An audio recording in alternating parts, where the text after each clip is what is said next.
आज आपण fried rice बनवणार आहोत। सर्वप्रथम आपण आता पाणी उकळलेलं आहे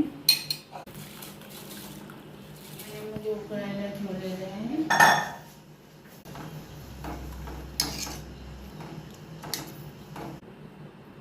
यात मीठ आणि विनेगर, वाईट पण ठेवण्यासाठी विनेगरचा वापर करून राहील किंवा यात लिंबू पण टाकता येते।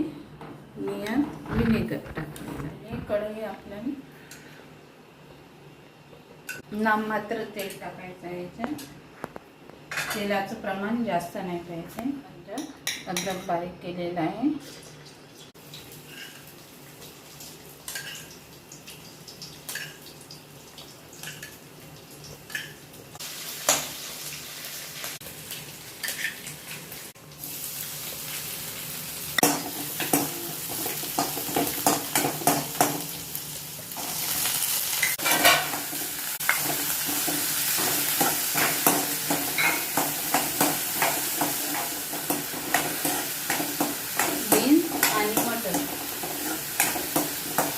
एका साईडने केलेलं आहे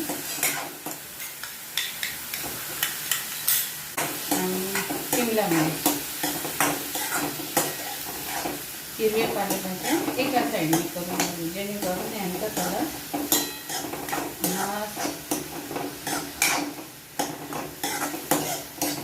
कलरमध्ये फरक पडला नाही पाहिजे। यासाठी एका साईडने हिरव्या पालेभाज्या एका साईडने करून घ्यावं,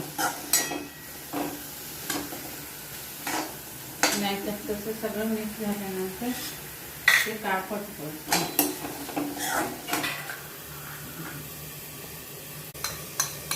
लसूण पण बारीक केलेला होता। हाय फ्लेमवर करायचं सगळं। जिरं,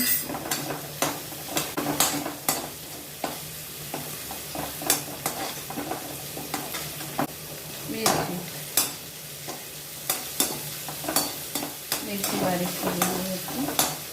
सर्व वस्तू आपल्याला बारीक करायची।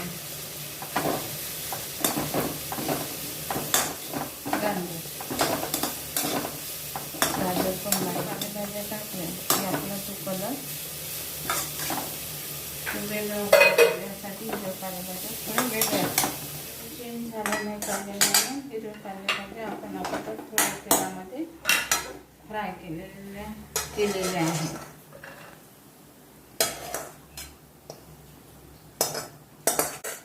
यात वाटाणे आहे, बीन्स आहे आणि शिमला मिरच आहे।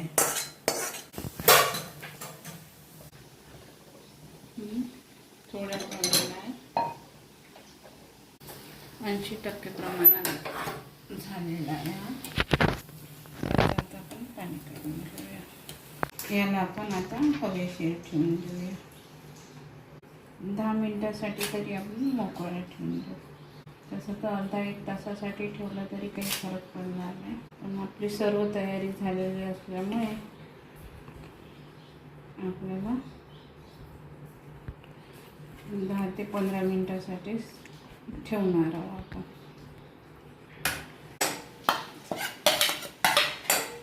पाणीचे कांदे आहे, याला पण परतून घेऊया। तीच कढई होती, त्याच कढईमध्ये काही न टाकता, तेल न टाकता त्याच कढईमध्ये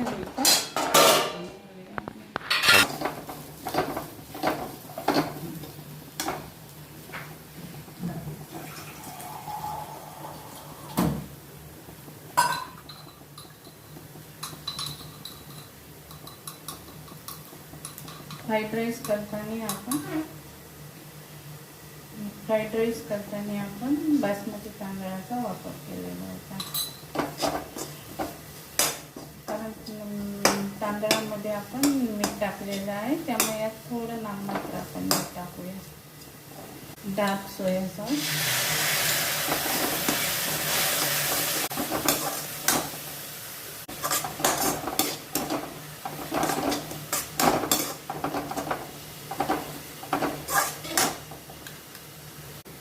green chilli sauce,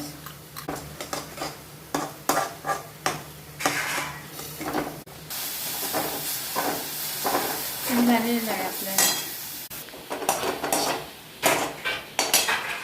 dark soya sauce आणि चिली सॉस.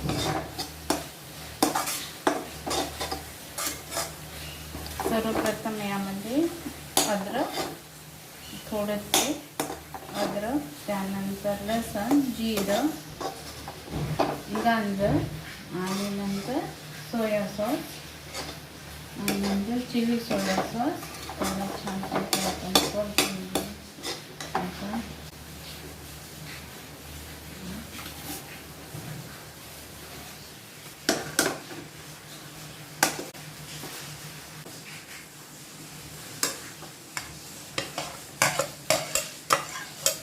यामध्ये मग शिमला मिरची, वाटाणे हे सर्व वेगवेगळे टाकायचे.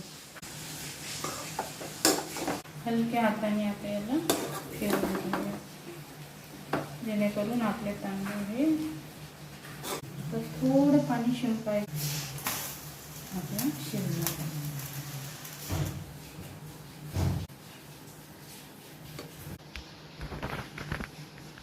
हे थोडे किंचित आपण फ्राय केलेले होते. फ्राय म्हणजे तेलामध्ये नाही केले, कढईमध्ये थोडे फिरवलेले होते. हे पाण्याचे कांदे टाकले. आता